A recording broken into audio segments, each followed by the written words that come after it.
అందరికీ నమస్కారం అండి. Welcome to our channel. Andhra Pradesh రాష్ట్రంలో పంచాయతీ ఎన్నికలకు షెడ్యూల్ వేగంగా బిగ్ బ్రేకింగ్ న్యూస్ అయితే రావడం జరిగింది. ఏపీలో పంచాయతీ మరియు ఎంపీటీసీ, జెడ్పీటీసీ, సర్పంచ్ ఎన్నికలకు సంబంధించి ప్రభుత్వం వేగంగా కసరత్తు అయితే చేస్తుంది. ఆంధ్రప్రదేశ్ రాష్ట్రంలో సర్పంచ్ ఎన్నికలపై బిగ్ అప్డేట్. ఆంధ్రప్రదేశ్లో స్థానిక సంస్థల ఎన్నికల నిర్వహణకు ప్రభుత్వం వేగంగా ఏర్పాట్లు చేపడుతుంది. ముందుగా పట్టణ స్థానిక సంస్థలకు, అనంతరం గ్రామీణ స్థానిక సంస్థలకు ఎన్నికలు నిర్వహించే దిశగా ప్రణాళిక రూపొందిస్తున్నట్లు అధికార వర్గాలు తెలిపాయి. అక్టోబర్ నెలలో ఎన్నికల ప్రక్రియను పూర్తి చేయాలనే లక్ష్యంతో అధికారులు కసరత్తు ప్రారంభించారు. ఎన్నికల షెడ్యూల్కు ముందు అక్టోబర్ తొలి వారంలో తుది ఓటర్ల జాబితాను విడుదల చేయాలని అధికారులు భావిస్తున్నారు. అనంతరం రెండో వారంలో మున్సిపల్ ఎన్నికలు నిర్వహించే అవకాశాలు కనిపిస్తున్నాయి. ఈ నేపథ్యంలోనే అధికార యంత్రాంగంతో పాటుగా రాజకీయ పార్టీలు కూడా ఎన్నికల ఏర్పాట్లపై దృష్టి సారించాయి. స్థానిక సంస్థల ఎన్నికల నిర్వహణపై రాష్ట్ర ఎన్నికల కమిషన్ కీలక సమావేశాన్ని నిర్వహించనుంది.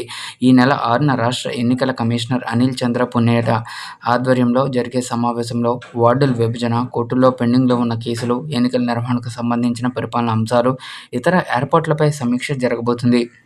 ఎన్నికలను ఎలాంటి అవాంతరాలు లేకుండా నిర్వహించేందుకు అవసరమైన మార్గదర్శకాలను అధికారులు పొందనున్నారు.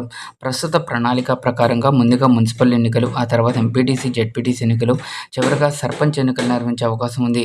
అన్ని దశల ఎన్నికలను అక్టోబర్లోనే పూర్తి చేసేలా ప్రభుత్వం ప్రయత్నాలు చేస్తున్నట్లు సమాచారం.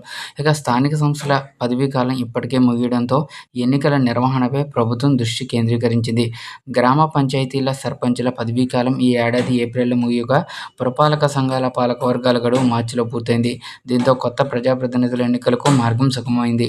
రాష్ట్ర ఎన్నికల సంఘం ఆదేశాల మేరకు పోలింగ్ కేంద్రాల గుర్తింపు, బ్యాలెట్ బాక్సుల వివరాల సేకరణ, ఇతర ఎన్నికల ఏర్పాట్లలో అధికారులు నిమగ్నమయ్యారు. మరోవైపు అధికార కూటమితో పాటు వైఎస్ఆర్సీపీ కూడా స్థానిక ఎన్నికలను ప్రతిష్టాత్మకంగా తీసుకుని పార్టీ శ్రేణులను సమాయత్తం చేస్తుంది.